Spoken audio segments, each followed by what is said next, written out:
How you doing, honey? How you doing, honey?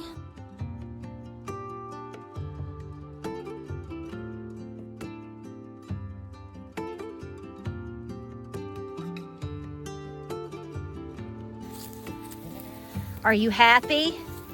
Are you happy? Are you the happiest boy ever right now? Yes?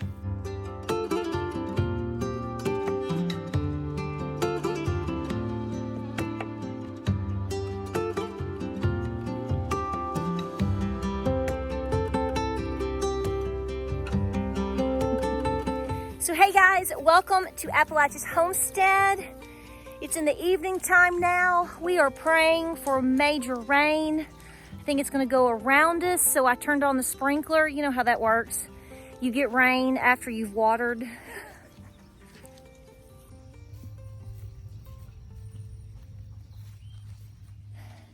So all the evening chores are done. Everybody's fed, happy, fat, belly's full, doing good. Thought I would film a video. This is something that I've been thinking about the past couple of days, and I want to talk to you about it. First of all, thank you so much for all of your kind comments on the video prior to this. Let me tell you something, guys. Let me tell you something, honey darling, sweetie pie, sugar honey bun, sugar britches. I'm not offended that anybody's called me hun or sweetheart. I'm just trying to make sure everybody that's not from these parts understands that you have to be kind of careful when you say stuff like that. Now, here's the thing. You all know as well as I do, or at least I think you do, although there are parodies about this that people don't understand, that like things like bless your heart is not necessarily a good thing. Like we're like, bless her heart. There's different, everything is all about context, and it's about what you're saying, how you're saying it, and who you're saying it to. If you're trying to school somebody and you're using a lot of condescension and you call them hun or sweetheart, that's not going to go over very well. I get called honey, sweetie. James calls me baby. I mean, you know, we all love, we love that stuff. But I just want to say, it's all in the context. It's all in how you're saying it, what you're saying it with, who you're saying it to. I mean, you know, when one of my elders, calls me or messages me and calls me sweetie, I don't get offended by that, because I know their intentions. You hear that thunder? Oh, come on, please. Come on, honey, sweetie pie, baby doll, bless your heart. So I've got a couple of videos coming up with some, I think that the topics are kind of going to be depressing, but I mean, your leadership's wearing diapers. I mean, it doesn't get any more depressing than that. Look what all these people up in Washington just did to all of us this week. None of it's good, y'all. And you know this as well as I do. We have no representation. I mean, you might have one or two. That's about all you got. I mean, it even comes down to the state level. It's a joke. I mean, we're not even going to get too deep into that because, frankly, I'm going to be very honest with you. I'm not sure a 2024 election, regardless of who gets it, is going to change much of anything, because I think that they're trying to they've put the chains and cement around our feet so hard, especially for the middle class. What is another year and a half going to look like? So if we do get a hero that swoops in 2024 by the grace of the good Lord above, man, I don't know how it's going to take years for them to pull us out. Let's have an honest moment about that. I mean, the stuff that we're in right now is going to take a decade or two to pull us out. A lot of changes have to happen. Let me say this to you, because it is thundering. Please, come on. I know it's just going to go around us. Here's the deal. Please make your home whatever is home to you. If you know that that is your home, you live there, you're going to be living there at least for the next however long out, 6 months, a year, 10 years, the rest of your life. And a lot of you are already here with me, okay? So I get that. But I want to say to you, if you are going through a little bit of what I would call a mourning period, because, you know, we're so used to, even though you may be more of a homebody like we are, we do like to get out from time to time, go get a Dairy Queen, or go over to see Miss Lou, or go to my Nana's house, or we might venture and go down and see Bald River Falls, or, you know, whatever. I love to get out and do genealogy. And it's harder and harder. Hi, Fritz. It's harder and harder to do that. You want to say hi to everybody? Oh, you're purring. Yeah. Mwah. It's harder and harder to get out and do things. Money is an issue for most people. And the things that we enjoyed 5 years ago, a lot of places have changed. A lot of places have changed. People have changed. Circumstances have changed. The country is different. That's all by design. You know this. But here's what I want to say to you right now. Make your home, whatever that is, as comfortable, pleasant, sweet, secured, all of the above as much as possible. This is what I was expressing to James over the past couple of days. I spent a little extra money, not much.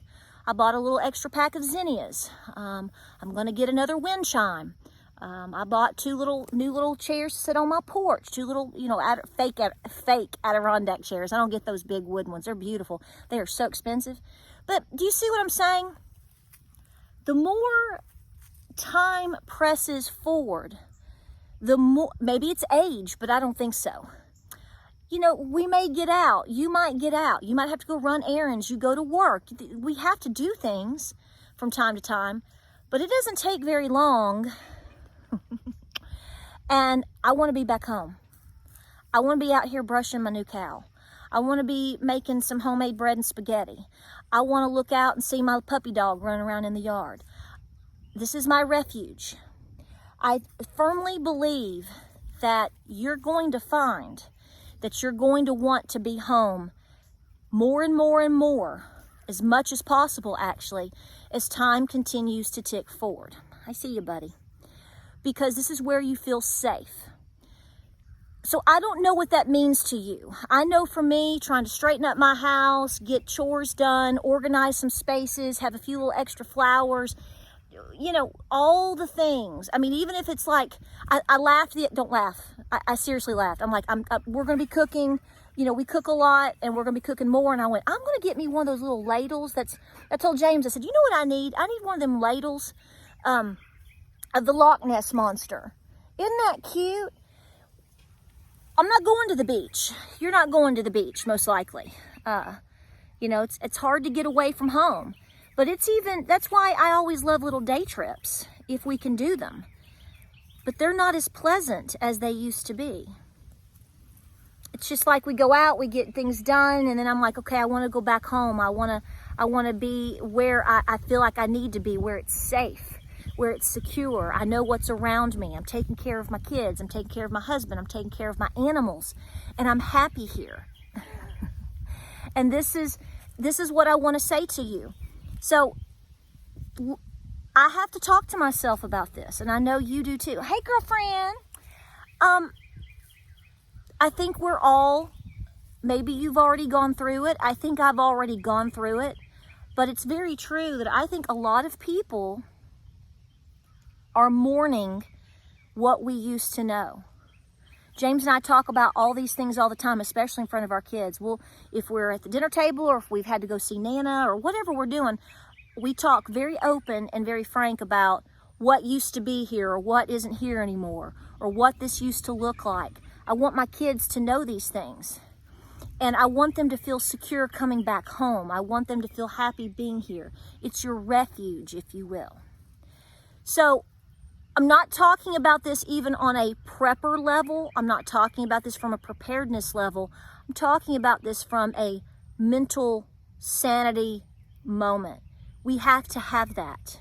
You've got to feel safe at home. This needs to be your safe, your home, wherever it is, needs to be your safe zone as much as possible in terms of being able to rest, being able to relax a little bit, being able to feel like you're on make it your mini vacation. This may sound silly to some of you. I mean, you think, you know, we're all nuts talking like this, but I think as we continue to press forward, as inflation continues to hit, I think a lot of us by default are going to have to be making different choices, which is going to cause us to be home wherever or whatever that is. Find that safe spot and make it as pleasant as you possibly can. So therefore your anxiety comes down. You can plan better. You can then in turn prepare more and be a better person. I hope this video finds you well. This has been on my mind for a couple of days because this is what I honestly, part of the things that I've done over the last week, they're very small, but they've made a huge difference for me. I planted a few extra zinnias. Like I said, I got those little chairs. You know, I want to get a nice little wind chime. So you know, when I'm outside sitting in my chair, just talking with y'all or whatever, I can relax more. Farm life is great, but there's a lot of work involved. And so even with being with all my goats and my crazy kitty cats and all of these wonderful things, it is nice to be able to sit down, look around, drink a cup of coffee, think things through, enjoy where you are. And that's what I want for you, because I'm telling you, we have hit this topic in many different ways, many different times over the last 2 years, particularly coming out of all the things we've been through in the last 3.